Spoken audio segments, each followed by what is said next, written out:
Evangelho de João, capítulo 6, 67, 68 e 69. Então disse Jesus aos 12: Quereis vós também retirar-vos? Respondeu-lhe, pois, Simão Pedro: Senhor, para quem iremos nós? Tu tens as palavras da vida eterna, e nós temos crido e conhecido que Tu és o Cristo, o Filho do Deus vivente. Este é o terceiro domingo em que nós estamos pensando nas perguntas de Jesus. E esta noite a pergunta é esta: quereis vós também retirar-vos? Um jovem foi criado pelos seus pais na fé do Evangelho, e foi ensinado aos seus pais durante toda a sua vida que orasse, que obedecesse a Deus, que confiasse em Deus, que cresce na palavra de Deus, porque é isso que os pais têm de ensinar de melhor aos seus filhos.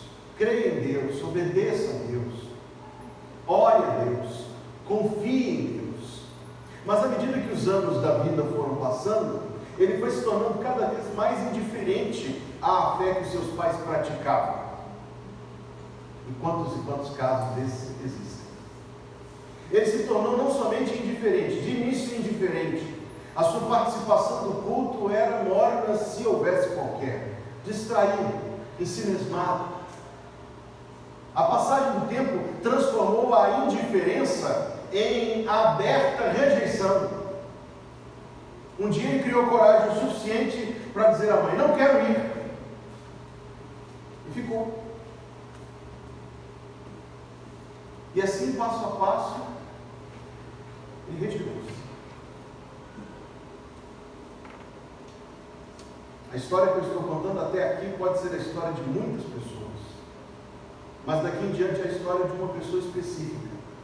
Um rapaz que foi criado numa igreja menonita, e existem menonitas lá no Rio Grande do Sul e só, mas é um grupo parecido conosco, os batistas, cujas doutrinas caracteristicamente têm também o pacifismo. Os menonitas não se alistam no exército, menonitas não pegam em armas.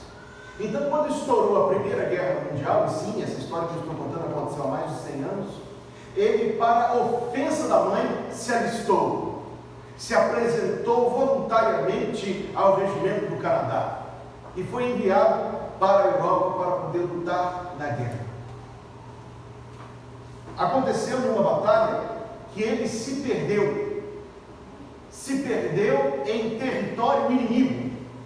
Consegue imaginar uma enrascada desse tamanho? Andando à noite, ele encontrou um celeiro de uma fazenda.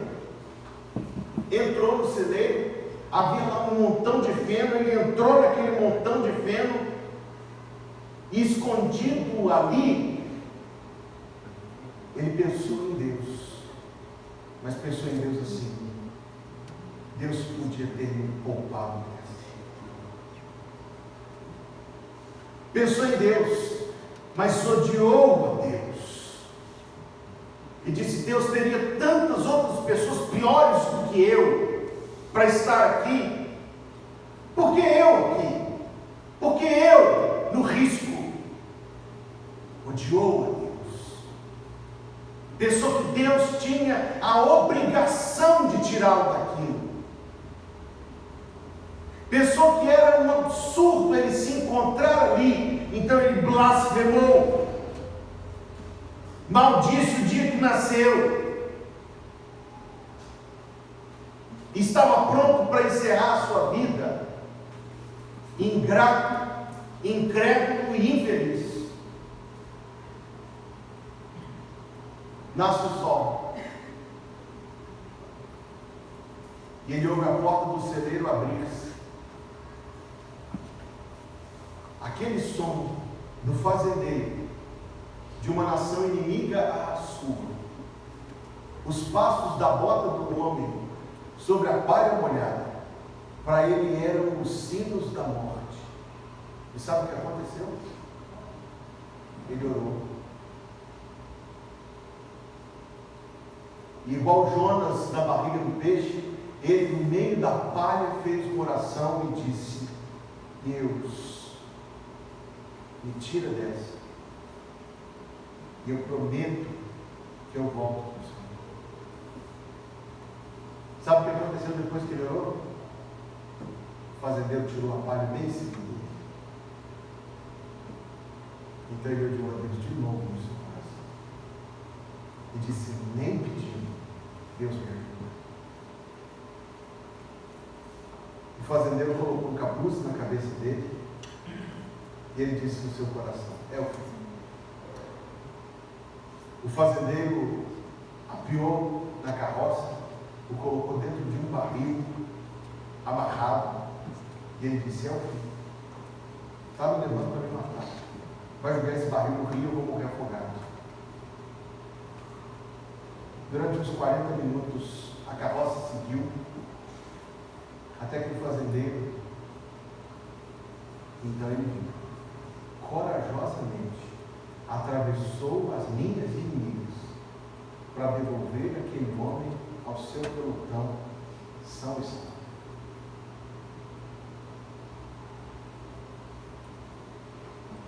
História verídica. Eu ouvi a história do homem que foi pastor desse jovem na sua velhice. A última visita pastoral, o pastor perguntou a ele, você quer que eu leia um texto da Bíblia para você? E ele disse, eu quero que você leia este texto, o texto que lemos neste culto. Para onde me irei do teu espírito? Para onde fugirei da tua face? Se eu subir até ao céu, lá tu estás. Se fizer no inferno a minha cama, eis que tu ali estás também. Se eu tomar as asas da alva, se habitar nas extremidades do mar, até ali a tua mão me guiará e a tua destra me susterá. Se disser, de certo que as trevas me encobrirão, então a noite será luz à roda de mim. Nem ainda as trevas me encobrem de ti, mas a noite resplandece como um dia. As trevas e a luz são para ti a mesma coisa. Esse jovem voltou para o seu país, sobreviveu à guerra e nunca mais abandonou a fé que foi ensinada por seus pais. Ele morreu em 2012, mais de 100 anos de idade. Seu sepultamento, o culto em gratidão à sua vida, aconteceu na maior igreja batista do Canadá, a Igreja Batista de York Minster Park. E o pastor Peter Holmes, que é o pastor daquela igreja, leu ao lado do caixão daquele homem este texto que eu li para você. Para onde me irei do teu espírito? Para onde fugirei da tua face? Deus está presente até na vida de quem o rejeita. Deus está presente na vida de quem não crê. Deus está presente na vida de quem não se importa. Deus está presente na vida de quem o odeia. Porque o que eu estou descrevendo aqui é simplesmente um atributo incomunicável de Deus, assim chamado na teologia, a sua onipresença. Deus está em todo lugar, em todo o tempo. Mas então a pergunta de Jesus não faz sentido.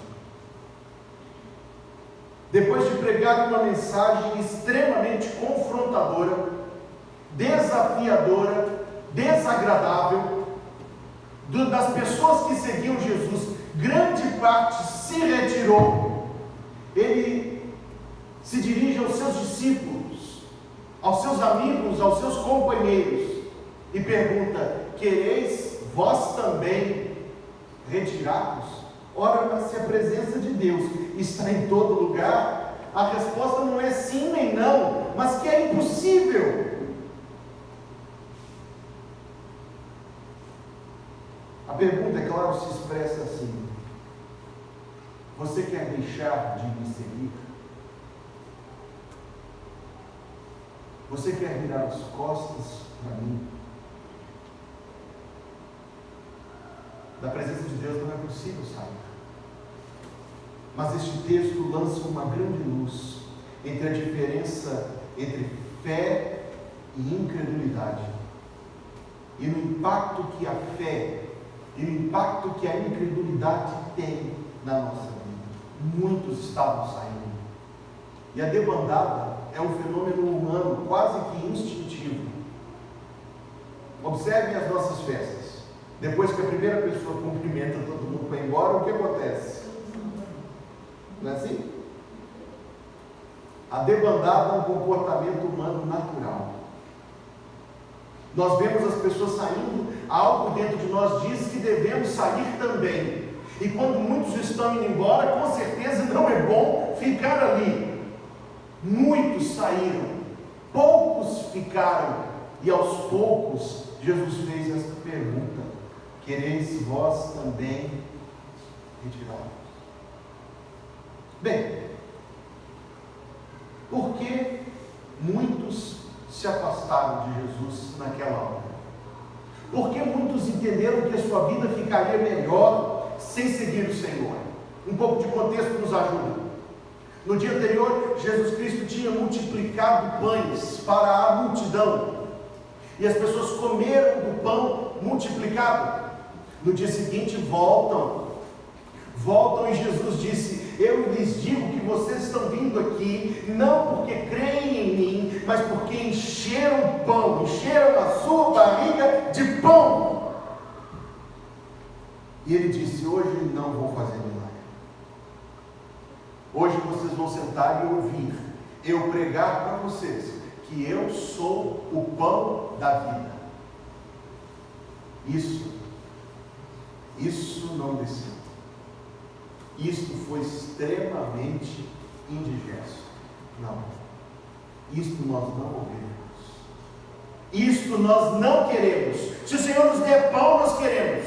Mas dizer para nós que é o pão, dizer para nós que é a resposta de cada uma das nossas necessidades, colocar-se de tal maneira diante de nós, isso nós não aceitamos. Porque cá entre nós, quando a gente está com fome, a gente quer pão. Quando a gente está apertado, a gente quer dinheiro. Quando a gente está com frio, a gente quer casaco. Quando a gente está com calor, a gente quer ar-condicionado. Quando a gente está cansado, a gente quer uma carona. Jesus disse a eles: eu sou a provisão para todas as suas necessidades. E eles não aceitaram.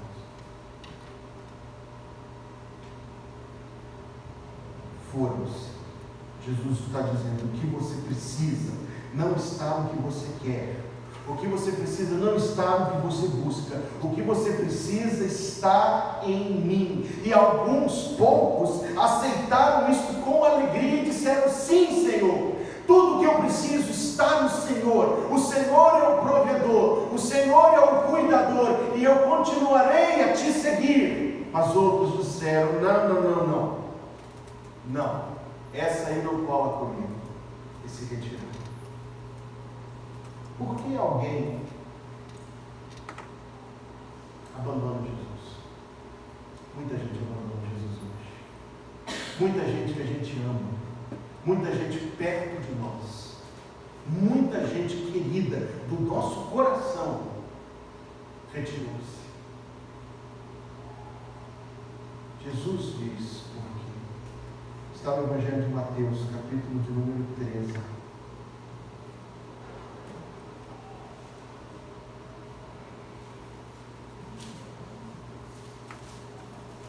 Evangelho de Mateus, capítulo número 13. Lerei somente um trecho, a explicação da parábola do semeador. Evangelho de Mateus, capítulo 13. Eu começo a ler a partir do verso 18 e lerei até ao de número 23. Escutai vós, pois, a parábola do semeador. Ouvindo alguém a palavra do reino e não a entendendo, vem o maligno, arrebata o que foi semeado no seu coração. Este é o que foi semeado junto ao caminho. O que foi semeado em pedregais é o que ouve a palavra e logo a recebe com alegria, mas não tem raiz em si mesmo, antes é de pouca duração, e chegada a angústia, a perseguição por causa da palavra, logo se ofende, e o que foi semeado entre espinhos é o que ouve a palavra, mas os cuidados deste mundo e a sedução das riquezas sufocam a palavra e fica infrutífera. Mas o que foi semeado em boa terra é o que ouve e compreende a palavra e dá fruto, e um produz 100, outro 60 e outro. É Jesus que responde. Por que alguém abandona o seu lugar no reino de Deus? Por que alguns se retiram? Por que alguns respondem sim quando Jesus pergunta: quereis vós também retirar-vos? Por que a gente que diz sim?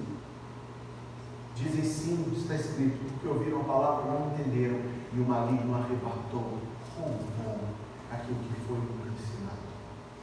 Outros não têm raiz em si mesmo, são pessoas de pouca duração. Quem fala isso é Jesus. Se eu tivesse dito isso, eu poderia jogar fora, descartar, queimar, destruir, entrar por um ouvido e sair pelo outro. Mas quem diz isso é Jesus. Na minha Bíblia, a tinta que estivesse impressa é vermelha.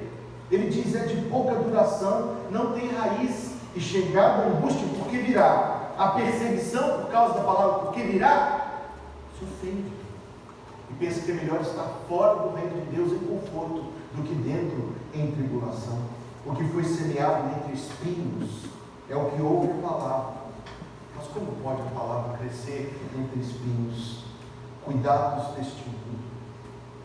É Jesus quem diz: a sedução das riquezas sufoca a palavra e fica infrutífera.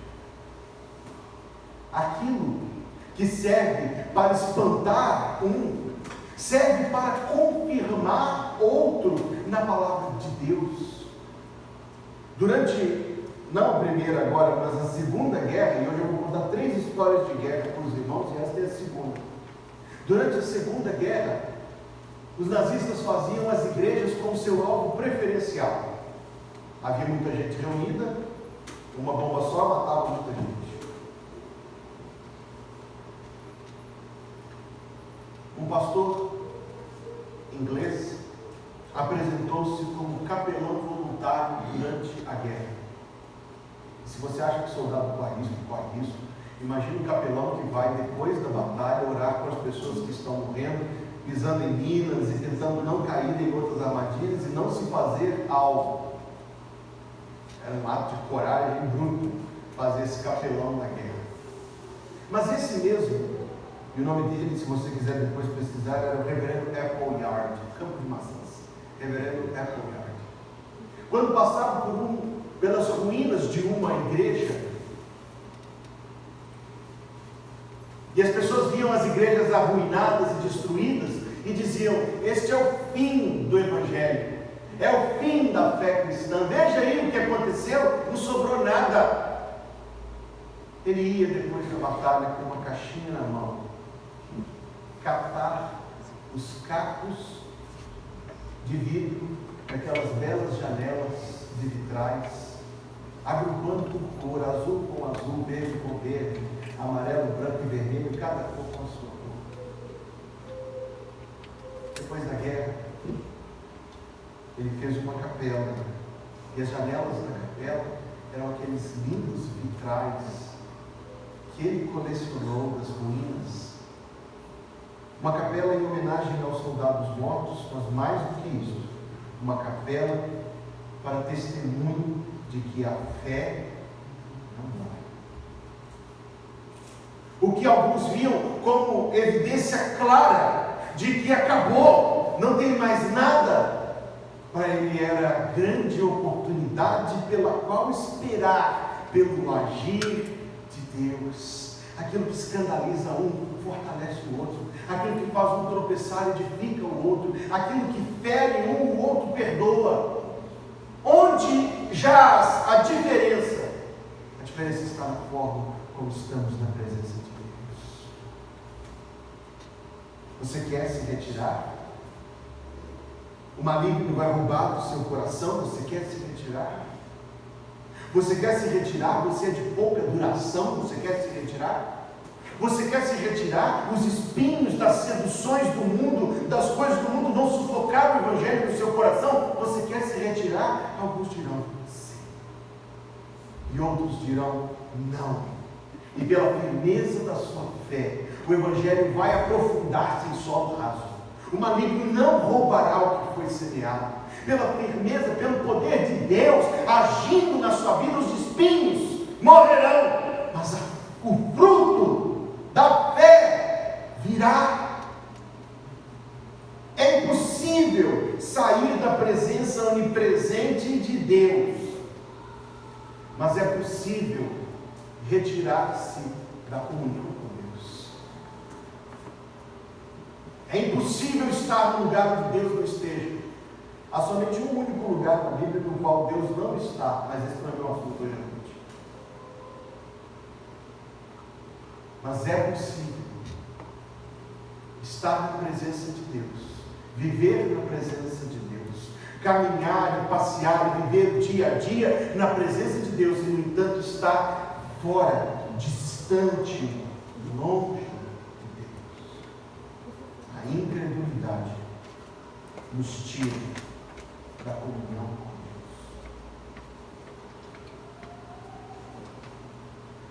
Deus. Diz a história que o famoso filósofo ateu Sartre foi entrevistado no fim da sua vida.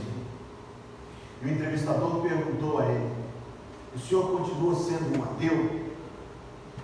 E ele disse: sim, mas com grande esperança de que ele exista. Não pode haver frustração maior, vazio maior, despropósito maior do que retirar-se da presença do Senhor. E se é a incredulidade que nos tira da comunhão com Deus, é a fé que nos move à comunhão com Deus. Jesus perguntou: quereis vós retirar-vos? Qual foi a resposta? Senhor, para quem iremos nós? Senhor, se eu sair para procurar a felicidade do mundo, eu não acharei. Para quem eu irei? Senhor, se eu quiser achar o prazer da vida fora do Senhor, eu não acharei. Para quem eu irei? Senhor, se eu quiser prover para mim mesmo pelo trabalho das minhas mãos e me esforçar para conquistar e vencer, eu me frustrarei. Para quem eu irei? Só Tu. Devemos pela comunhão com Deus verdadeiro. Só Tu tens as palavras de vida eterna. Eu não tenho dúvida que aquele que é onipresente, também onisciente, sabia a resposta que Pedro ia dar. Claro que Jesus sabia a resposta. Este é o ponto dessas pregações, porque Jesus fazia perguntas já sabendo a resposta. Ele não queria confirmação. Jesus não estava inseguro dentro de si. Ai, será que eles também vão? Será que eu vou ficar sozinho? Esse não é Cristo. Cristo sabia. Você também quer ir? Ele deu uma oportunidade para que os seus discípulos mostrassem, dissessem e fosse registrado em Escritura Sagrada para atravessar os séculos e abençoar o nosso coração, nós que vivemos tantos anos depois. Sabe por quê? Porque tem dia que a gente quer chutar o pau da barraca. Vou falar sem dourar aquilo. Não é? No casamento, no trabalho, nas relações familiares, nas obrigações, nos compromissos, seja o que for, acabou. Entorna o caldo, depois limpa, não quer saber de mais nada não. Então o Espírito de Deus, bendito Consolador, nos perguntaria, nos pergunta: você quer mesmo retirar-se? Você quer retirar-se? Ele pergunta para que nos lembremos deste texto. Voltemos aos nossos bons sensos. Voltemos ao nosso bom senso para dizer: Senhor, eu não vou deixar o Senhor. Quando passamos por provação na vida, Ele pergunta: você quer retirar-se? Porque a aprovação está difícil, mas sem ele seria tão pior. Então nós dizemos: não, Senhor, eu não quero me retirar. Quando somos tentados, ele diz: você quer retirar-se da minha presença para pecar? Nós diremos: não, Senhor. O pecado não pode me oferecer nada daquilo que eu encontro. Na tua destra há delícias perpetuamente. Quando passamos pelo desânimo e nos sentimos desanimados de qualquer coisa, sentimos desanimados da família, do casamento, dos filhos, até do nosso compromisso cristão, ele perguntaria: você quer retirar-se? Dando-nos a oportunidade de responder, para que, movidos pelo Espírito Santo, nós digamos: Senhor, para quem iremos nós? Só Tu tens as palavras.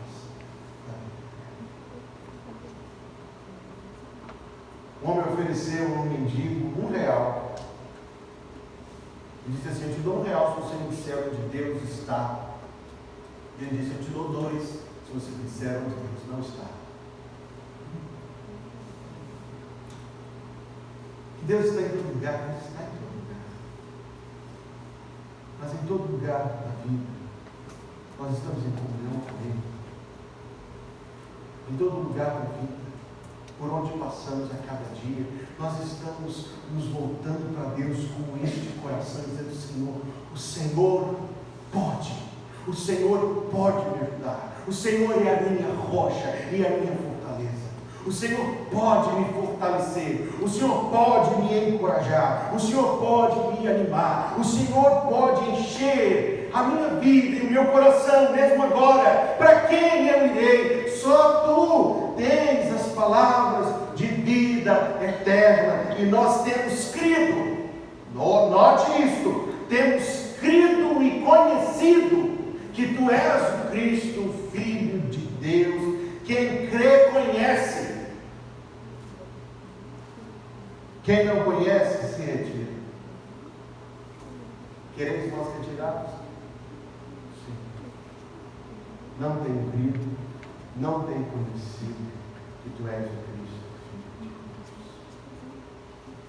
Note como o autor da carta aos Hebreus fala sobre isso no capítulo de número 10.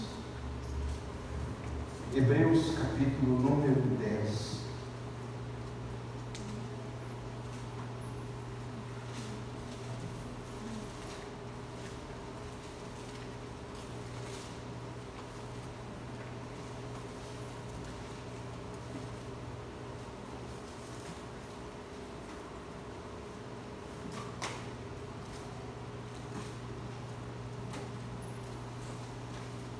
Verso 35.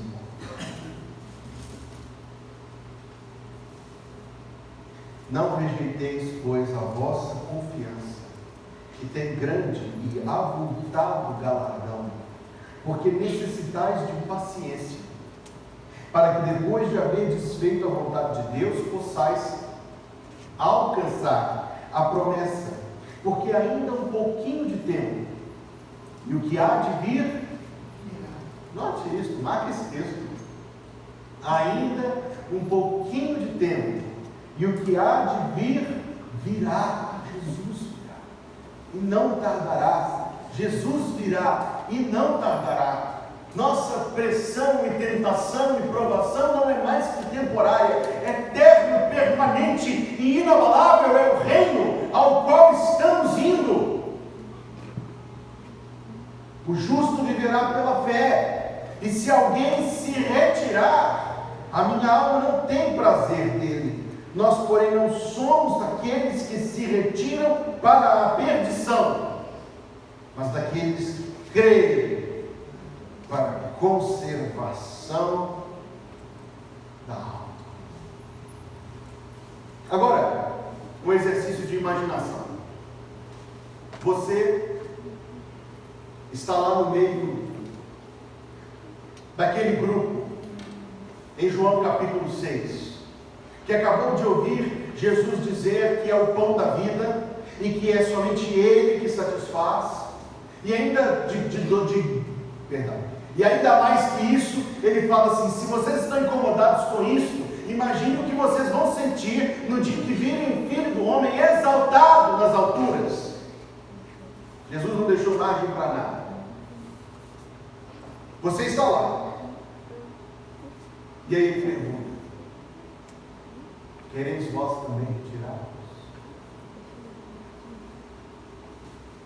Qual seria a sua resposta?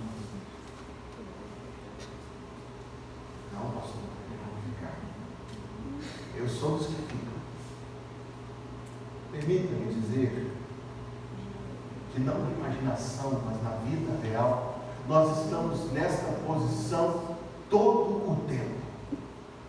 Todo o tempo nós fazemos esta escolha entre retirarmos ou permanecermos, não da presença, porque Deus é onipresente, mas da comunhão com Ele. Todo o tempo nós nos retiramos ou nós permanecemos. São não os nossos lábios, mas as nossas ações que dizem qual é a nossa resposta a esta pergunta de Jesus. Como você ouve a pregação da palavra?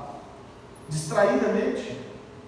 Não pense que é pela minha incapacidade. Se Jesus estivesse pregando, você comportaria do mesmo jeito. Como você participa da adoração cristã? Distraído, viajando, mexendo com as minhas coisas, pensando nos meus problemas. Sua resposta está na sua atitude.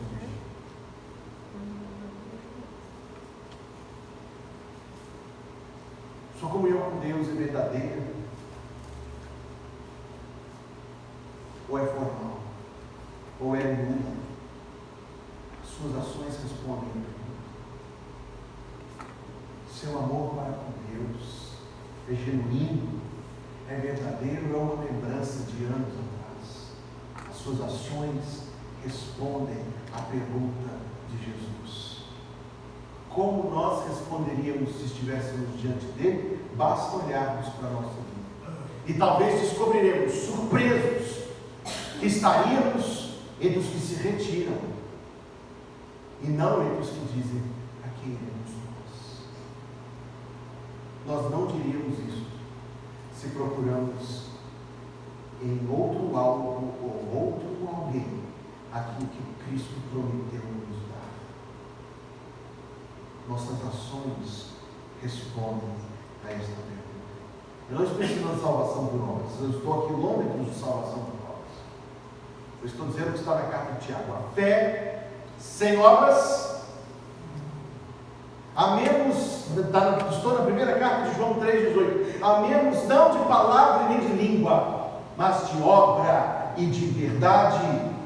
A resposta de Pedro poderia ser a minha ou a sua, mas como seria, se não é aquilo que predomina em nossas ações e na forma como nos portamos, mesmo estando na presença onipresente de Deus? Retirar-se não é fazer Deus ausente da sua vida, retirar-se é fazer você ausente de Deus.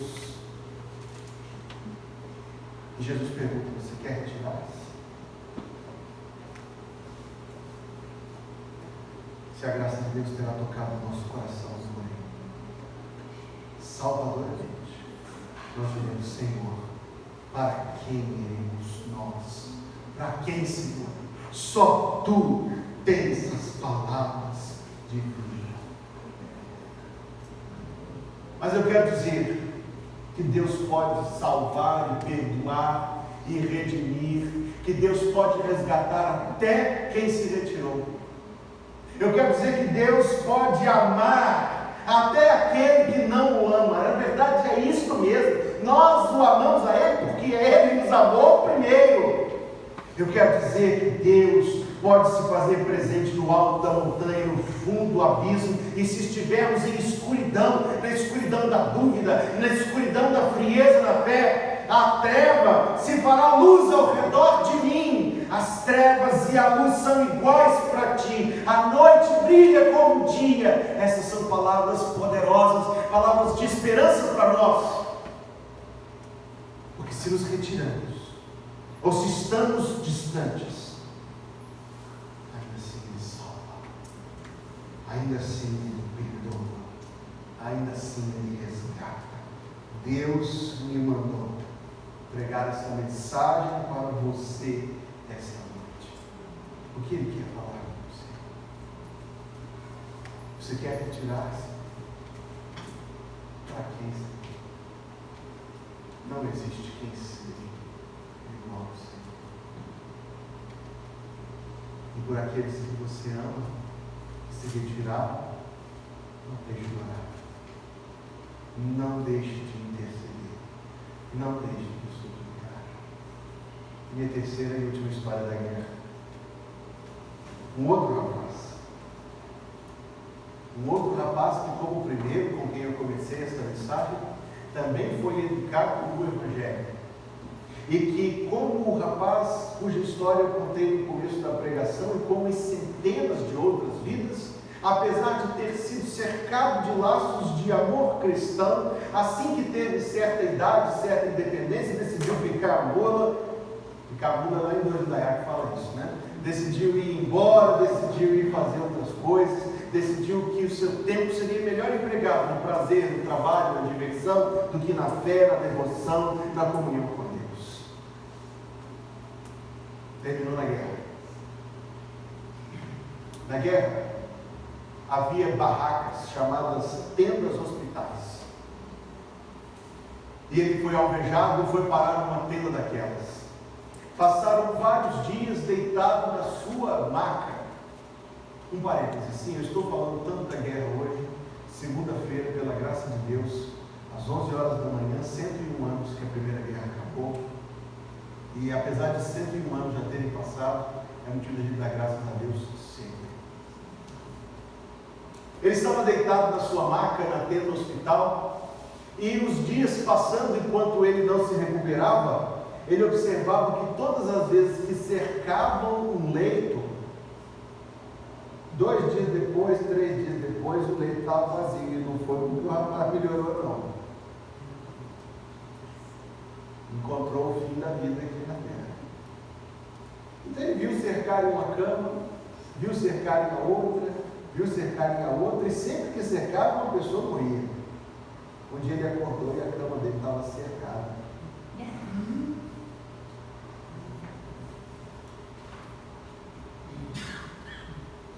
Se você soubesse que você tinha somente poucas horas de vida diante de você, o que você faria?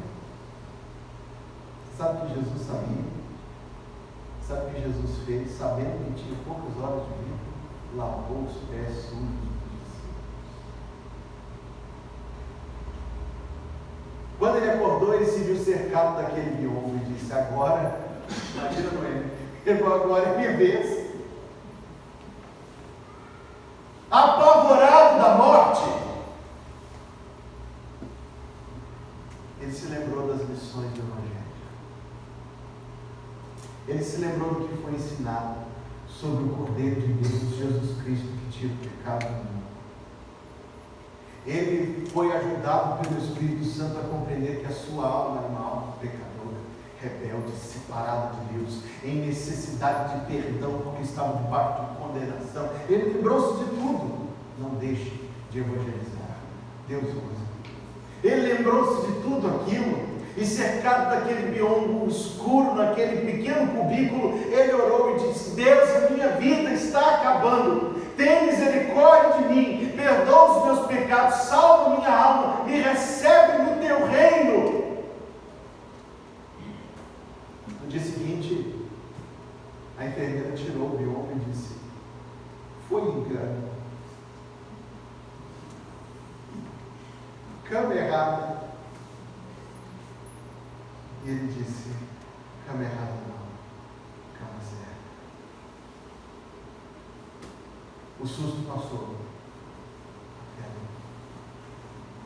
Todos os dias nós estamos diante dessa pergunta: você quer retirar-se? Graças a Deus, nós diremos: Senhor, para quem iremos nós? Tu tens as palavras da vida eterna. Amém. Vamos orar. Vamos ver sua fronte, feche seus olhos.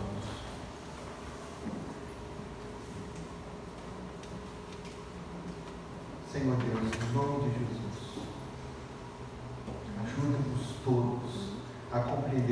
Senhor tem a dizer a nós nesta noite. Completa a tua obra no meu coração e no coração de cada pessoa aqui presente.